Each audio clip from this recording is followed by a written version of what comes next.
I'm not trying to scare anyone, but considering recent events, I'd like people who see this post to be at least more prepared if similar events occur. For a while, I've been babysitting my neighbor's daughter while she attended business meetings late in the evening. For this post, I'll, refer to her daughter as Sam, and the mother as Tiffany. They've been extremely pleasant neighbors, so I have no reason to suspect anything strange was going on in their household, which I thought was made even more clear when I babysit Sam. I'd arrive, get her some dinner, let her watch some TV, and hang around as she slept until Tiffany returned. Of course, there's one more thing Sam liked to do, and that was listening to the radio for a short time. This would be right before she got into bed to help her sleep, as Tiffany told me, so I'd let Sam pick the station and even listen to it with her. The process more or less repeated each time I came over to babysit. However, one day while Sam was watching the television, I noticed she was rubbing her hands together as if she was anxious. "Are you alright, Sam? You look like you have something on your mind," I asked. "I'm okay," she replied, "but my hands itch." Well, how about I check if your mom has something for that? I got up to check the bathroom for a remedy to Sam's itching hands and found some anti-itching cream, which I gently rubbed on her fingers and palms. "Better?" I asked. "A little." Soon after that, we were listening to the radio as usual, and she went to bed. My next visit there is where I began to realize something was wrong. As I ate some food with Sam, I noticed several tiny cuts were on her hands and fingers. "Hey, Sam, what happened to your hand?" "They itch sometimes, really badly." The last time I had been at their house 2 or 3 weeks prior, I was a bit dumbfounded that the itch hasn't ended by then. "Alright, I can get more of that cream for you if Mom tried," she interrupted. "It's not helping anymore." When Tiffany got home that evening, I shared my concerns about Sam's cut hands, though she informed me she had already taken her to the doctor and received something stronger than the over-the-counter cream I'd used on Sam before. Still, Tiffany thanked me for my concern, and that was that. Between that babysitting visit and the next one, I happened to get a pair of new headphones with a noise-canceling feature. As random as this sounds, you'll see how important this part of things are. Eventually another meeting popped up for Tiffany, leaving me once again watching Sam for several hours. Shortly after being alone with her, I immediately noticed Sam's hands. The cuts had gotten deeper, and I suspect one or two of her fingernails had been ripped off. "Sam?" I started at her wounds. "Does your mom know about this?" "I'm sorry, I'm not allowed to talk about it," Sam replied. Her statement made my jaw drop and doubt entered my mind. If this truly was just an itch. "Okay," I responded. "Just make sure you take care of yourself. Your mom would be very hurt if something happened to you." Most of the evening was filled with concern, and I knew I'd be bringing up to Tiffany the request not to mention her daughter's hands. Sam and I tried to treat everything normally, and ended up turning the radio on for some music before she went to bed. A song played that Sam seemed to enjoy, though as it ended, static burst from the radio.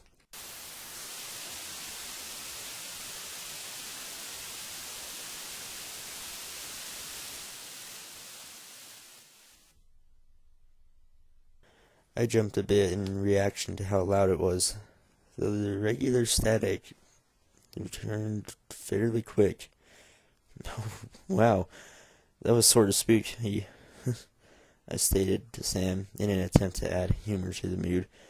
She was looking towards me, but it couldn't have been farther from a smile.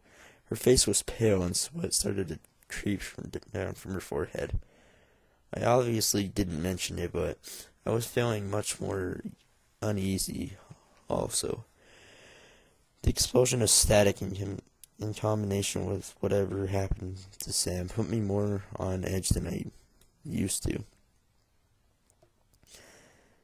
Just as we were nearly done listening to the radio, yet another burst of static suddenly came through.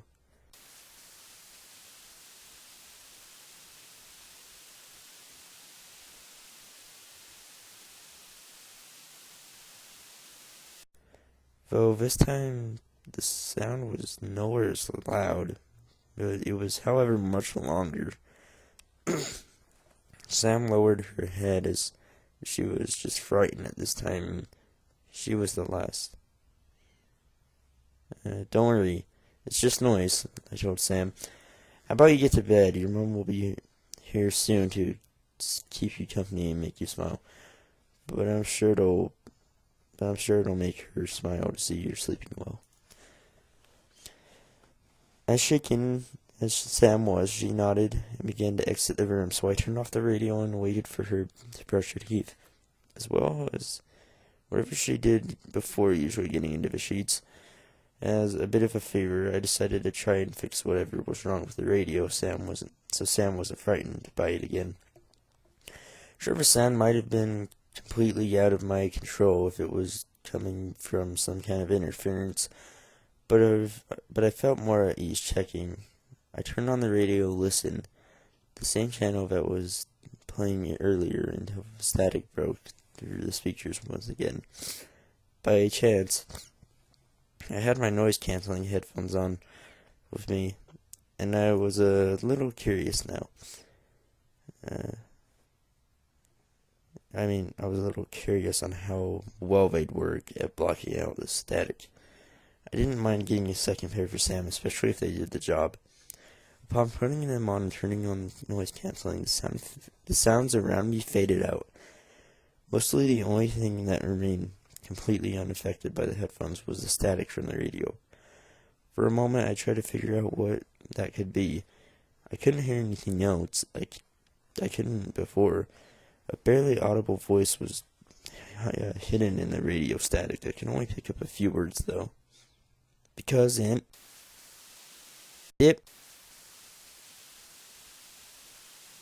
ripped inside to become. Before I had much of a chance to process what the message had been, Tiffany's car pulled into the front. I turned off the radio and anxiously waited for her to step inside. We greeted each other as normally, though I must have been visually distressed because Tiffany asked if Sam was okay in a much more serious tone than usual. While I stared at her, she was alright. I also asked what Sam might have meant when she stated earlier that she couldn't talk about her wounds. The response she gave me left me more confused. What?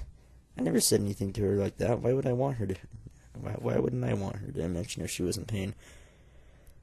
We talked for a bit, but I learned Tiffany was getting more and more concerned, just like I was. She'd even taken Sam to a mental hospital for 2 days to see if they could help. The news was troubling, but reminded me to mention the radio static. Voices from the radio, she responded. Oh my God, maybe that has something to do with it. How did you hear the voices? The headphones, I informed, pulling them from my pocket. I turned the noise canceling on and everything went out except the static. The voices were there as well. God, what do you think I should do? I'm trying to handle this correctly. I really am. I put my hand on her shoulder to calm her nerves and reached towards with my headphones in the other hand.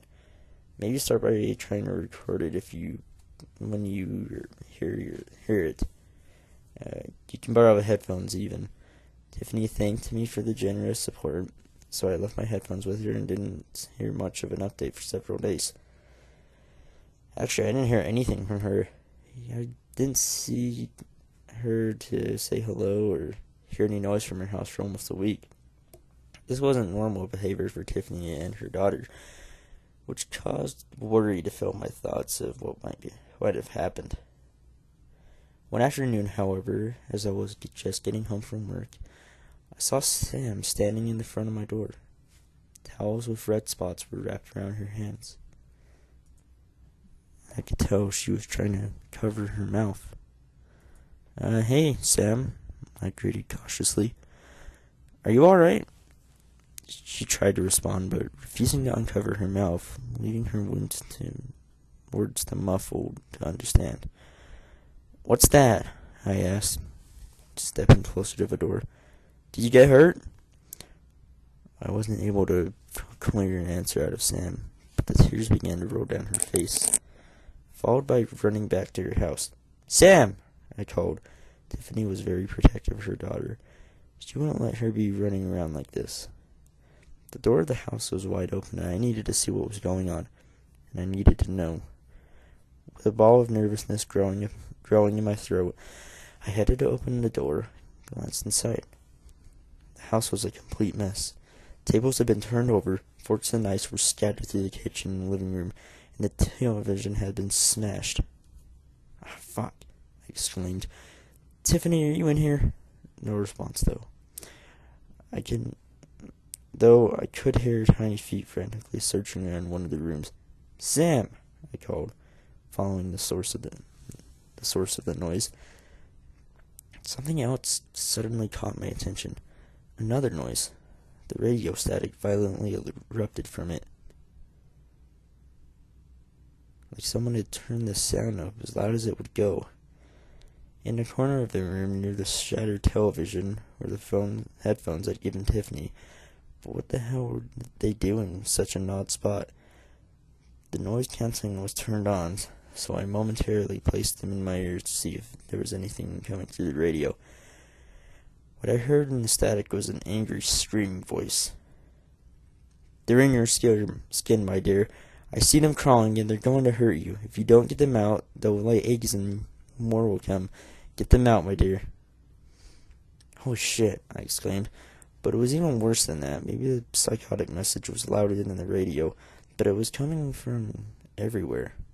Appliances from the kitchen, electric clocks throughout the house, phones. Literally every electrical item in the house had insane messages that were revealed through the headphones. Sam, Tiffany, I yelled. Come on, where the hell are you? We're getting the hell out. No response from Tiffany, or even a hint she was there came through. Though Sam quickly returned to the room, holding her head down as she passed the radio. She apparently grabbed a pair of scissors, though I was shocked at the condition her hands were in. They'd been cut so severely that barely any skin remained. Some spots even revealed bones. Thin trails of blood dripped from Sam's mouth. Through her cries, I was able to see several of her teeth were missing. Since Sam wasn't listening to me, I tried to calmly walk over to her and lead her out of the house, but she rushed to the mirror in the kitchen and glared at herself. Through her tears and terror, she placed the blade of the scissors at her lips and began to slice them away. Sam, stop! I screamed, yanking her from the mirror and dragging her outside.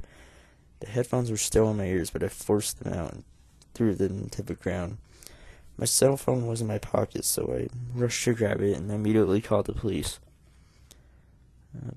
Part of me wanted to try to ask Sam what happened, but I knew it would be no use. Her teeth and lips were too damaged and bloody for words to get out, and she was probably too terrified if that wasn't the case. When the police arrived, a pair of ambulances came as well as the paramedics who quickly checked on Sam. A group of officers came over to me to ask for information, while another group entered the house. I tried to explain everything as clearly as I could, including the voices from the radio, though it's pretty clear they probably thought I was the crazy one. The officers even went as far to put me in handcuffs and make me spend a night in jail. Though after a short term of investigating both the house and possible history of mental illness, I was allowed to leave. Even now, I have no anger towards the officers. What were they supposed to believe? However, I tried to ask if Sam was okay. And to which the statement she was recovering is what I received. Then I asked about Tiffany, and apparently she was in the house during the whole mess. When I tried to find out what was happening to her, or what the voices from the radio were, the police only told me investigations were still being done. I've been out of jail for a couple days now, but I really hope I find out more information soon. I just wanted to get this off my chest, as well as warn anyone that is about the possibility of experiencing something similar, since I don't know if this will happen before or will happen again. Update 6:41 a.m., January 7th. I decided to get up early to give a small update. First, however, I wanted to thank everyone for the support and possible explanations for the occurring during the events I described in this post. Last night in the evening, maybe around 8 p.m., I got a call from the police department asking me if I could provide them with more information. I said, of course, eager to help in any way I could. The first question I was asked, do you know anything about Sam's father? I only spoke to Tiffany once or twice about him, but never learned a whole bunch. Apparently, when the two were married, Tiffany's husband had an affair which led to them splitting up. Their breakup occurred when Sam was still an infant. Really unfortunate, but it's what I reported to the officer on the phone. It's his next question that gave me a bit of a shock. Did you speak to Sam's father when he was there earlier in the week? As a reminder, this was when the house was far more silent than usual. I had no clue anyone else was there. I informed the officer that I didn't speak to him, which led to a brief silence that ended with the officer thanking me for more information. I made another attempt to ask how Tiffany was doing and only learned that she's doing better.